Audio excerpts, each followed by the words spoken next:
Hey, what's up, people? How's it going there? I got a couple of good topics today.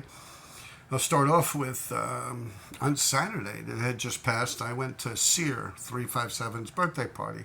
Had a great time. I bumped into people I haven't seen God knows how long. Ripe, for instance, RP, my old graffiti bomber partner from the letter lines, me, him, and Nash, OA, used to team up and kill trains and shit like that. And we'd go to Grant and all types of crazy layups, Astoria layup, sixes and stuff like that. Had a good time, mainly on the letter lines. All right, well, yeah, he was there. A lot of the all the video footage that I have of these guys writing in like my black book or writing on a canvas that Sear had because it was his birthday. He had canvases there. I think they were his canvases for people to write on. And I videoed it. For all you guys that attended that birthday party, do not worry. I did not video your faces. I only videoed your hands while you were writing. So your faces won't be in it. But if anyone's interested in watching that video footage, you can check it out on my Patreon. Now, me and Sear go back pretty far, man. I've done a lot of graffiti with him. He's probably one of the top people that I've dumped out the most cans of spray paint with. Definitely within recent times. Don't know what else to say. Good dude. Happy birthday, man. All right, you got that. What else is there? My accent keeps coming up, but you know, I speak like a New Yorker. Duh, I live in New York. What else can I say about that? You know, it's funny. I had some guy maybe a year and a half ago, 2 years ago, a while back, and he thanked me because he's a theater arts or something, theater arts. He's I don't know if he's talking about on stages or movies or what, but he said that he actually got an important part as far as it goes with his career because he had to be a New Yorker. And from him watching my videos, the guy didn't mention anything about graffiti or anything like that. But he said that I helped him like talk like a New Yorker and be a New Yorker, hand gestures and speech and stuff like that. So I guess that's a plus. I honestly never really thought I spoke with an accent. The first time that's ever come up would probably be with this girl, Melissa, that I used to go out with. One of her friends, she knew, met me and her in a bar. After the whole thing was over with, and I'm talking to Melissa. She said, "Oh yeah," she said, she said she likes you. You're a nice person and all this and that. And I'm like, "Cool." What'd she say? She said, "Well, you're like a Baldwin." She called me a Baldwin. I don't know, I guess like a Alec Baldwin or William Baldwin. It's a way of saying it's just kind of like a yuppie or a preppy way of girls to say that a guy is attractive back then in that period of time. She said, "Yeah, he's a Baldwin until he opens his mouth." So I never realized what that meant. Like I was thinking, what is it, my teeth? Like, is it my teeth ugly or is it the cut on the side of my mouth? Like, what the fuck?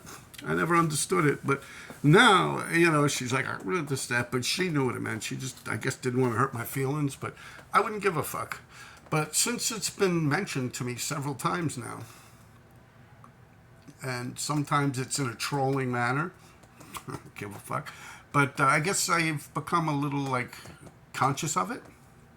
And I mean, it's not like I'm the fucking, what is it, the Haktua girl? The way you guys talk about it. But I'm from New York. How the fuck am I supposed to speak? Sorry, it's the way it is. Now, another topic. I could get back to the New York thing because a lot of you guys have been asking me about Harlem. Harlem, Uptown, New York. I mentioned a lot in my things. I'll get into that. But first I want to talk about my shorts. The videos that I drop that are shorts, and I'll video buildings, statues, and shit like that that's in New York City that I like. I mean, I'm from New York. I love fucking New York. I love everything about Manhattan Island. All right, now, yes, we're suffering out here. Shit sucks. You got the shit with the migrants and all this crazy fag shit going on, and hopefully Trump will get voted in, and it'll be a beginning of ending all this shit, in my opinion. So I don't know what else to say about that, but I really don't give a fuck what you like. I mean, the way the guy comments, I think it's the same guy. He just comes up with different names. And No, I don't like your shorts. They got nothing to do with graffiti. And I'm like, yo, fuck you, man. This shit ain't all about you. There's several reasons why I do that. Quite a few reasons, actually. One is, like I just said, I love New York City. I love the statues, the buildings, the architectural design, especially old churches. You know, all that stuff. It's just beautiful to me. I love it. I love it. It's the heartbeat of Manhattan. Manhattan, Manhattan, Manhattan. Not the other boroughs. I'm strictly about Manhattan. And I love the shit. And that's one reason why I video it and talk about it. Now, another reason I do that is because I am not a keyboard warrior. Yeah, I'm not out there, talking all this shit behind a fake name. Like some big badass or something like that on a fake name. I'm out there, and you could see video footage of me riding around about my business, living my fucking life. So if you ever feel as if you got something to say to me when you bump into me or something, you'll have that opportunity, because I don't hide. You know, it's crazy. And then a few people, this guy, like a tough guy. I've never learned any fighting skill a day in my fucking life. I just got heart. And I could take a fucking beating. Which brings me to Harlem. A lot of you guys have been asking me about Harlem, that I mention Harlem a lot. And I could sit here and talk about Harlem just like I could sit here talking about graffiti. I could go on and on and on. I lived right next to Harlem. I pretty much grew up in Harlem, just fucking around. And like the minute I smoked weed, the first time I ever smoked marijuana, straight on through until the weekend before last. About 10 days ago, I was up in Harlem. And it's always been a big part of my life, Harlem. I love Harlem. And I really don't want to talk about Harlem because I'm a white guy. I saw what happened to my friend that had started a page. He's a white kid, and he was talking about Alpo, and hanging out with Alpo and this and that. And I don't want to get into that because I really don't think he likes me talking about it too much, because it's over 2 years now that happened. But I'll tell you one thing: you look at that kid and his Insta. Well, he's not a kid anymore. He's my age, maybe even a year older than me. No, I think he's my age exactly. But yeah, you look at his Instagram page and shit, everyone from Uptown, they say the same shit. They're like, yo, you're like Tommy from that show. Not a 50 Cent, Power. I forget who does it. That show Power. They got some Irish guy or someone that pertains to be Irish or something like that, jumping around as a drug dealer. Yeah, that's him. Like, for real, everyone knows that shit that's from Uptown. And I can also say this straight, and right now, as I'm speaking here for the whole internet to see, and you could question me if I'm wrong, all those drug movies where they're selling drugs, or rap movies, and they got some villainous ass white boy that's out there robbing shit, that was us. Like, I'm dead fucking serious. If they got us out there wearing like blue jean jackets and shit like that, and Timberlands and army coats and shit, that was us. That was us. There's no one else. The West Side, like the Irish, by the time the crack epidemic came out, they weren't doing none of that shit. Like, if you're talking about Harlem and like white dudes robbing shit, that was us. That was us. And dead serious, straight up. And like they said, that dude Tommy. But that's all out in Queens. That's whole filmed, right? I don't know. I don't watch the show. I don't like rap music. Not big on drug dealers, to be truthful. I think they're scum. But from what I do know about that show, and from what I've read and people have talked to me, and from what I've actually seen on his Instagram page, people are like, yo, that shit's you, bro. You Tommy, because, it's red hair, too. That shit's crazy. And it's like,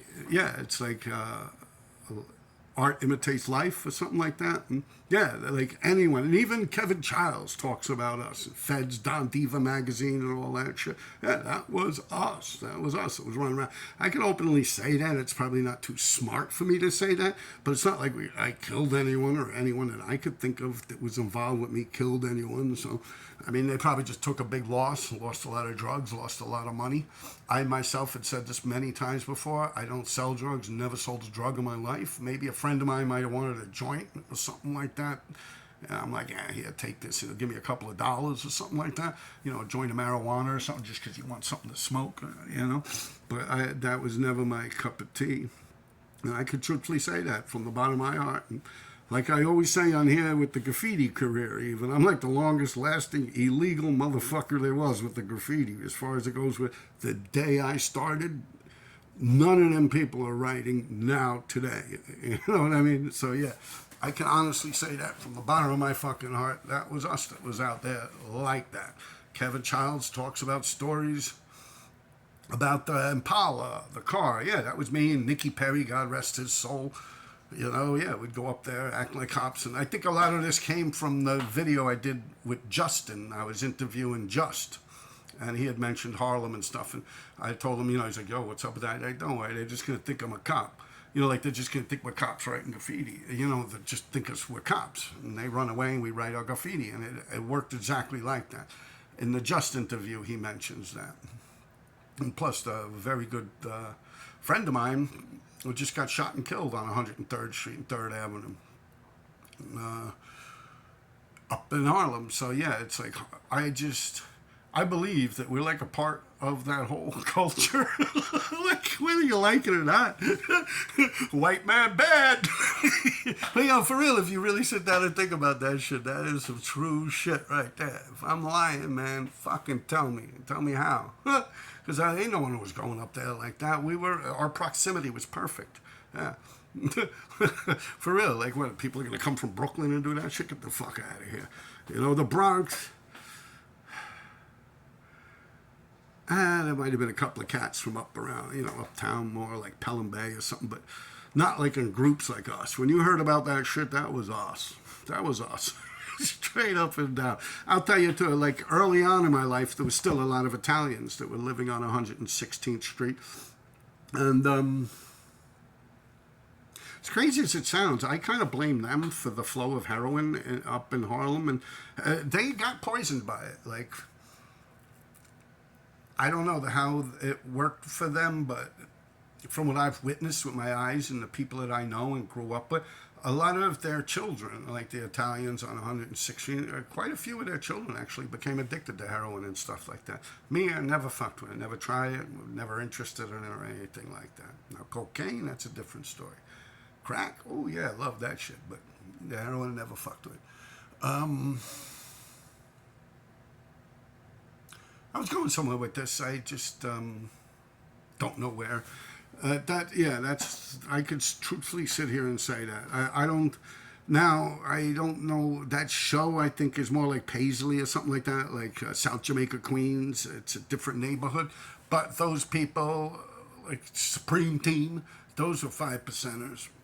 So they definitely weren't fucking with no white boys. Definitely not in part of their business. And like McGriff, Pappy, May, yeah, those guys, yeah, to the best of my knowledge, I never heard about it, but that show is actually from, supposed to be out in Queens or something like that, but I do see a lot of similarities to what was going on. Like, in Harlem, I could seriously say I've been involved with that place, just jumping around since the day I started smoking weed and buying weed up there and just fucking around, like, probably as long as I've been writing graffiti. And I could tell you stories, but I really don't want to, because it's like I said, my friend was doing one about Alpo and his times hanging out with Alpo, this guy, and they're like, yo, stay out of black people's business. So I don't know, maybe I'll have one of my friends from up there that's black or something like that come on and talk about stuff. But yeah, anytime someone was robbed up there by white boys, it was us, straight up. Hey, no one deny that. Look at my face, yo. I am dead serious. I don't know. It's probably not the smartest thing to say, but it is what it is. I could tell you a story. Actually, Part. Look at that big vein coming out of my shit. You know, Part TDS. He told Joey once, like my brother, right, was in the methadone clinic up there, right?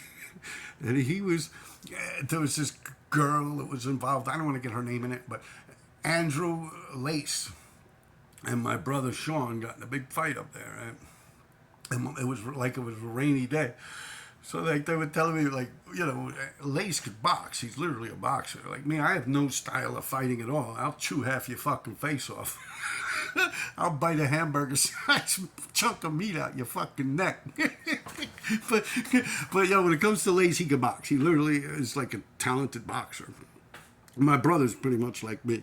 So, you know, it was over a girl. We both were seeing her on and off. And I don't know, somehow my brother was coming out of the methadone clinic. He was a heroin addict.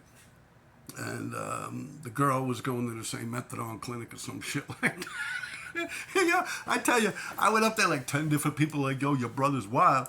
But, yeah.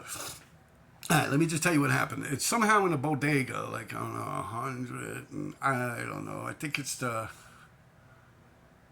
not the Metropolitan, I forget the hospital that it was. Mount Sinai, I think it is. They have a detox program, like a methadone program.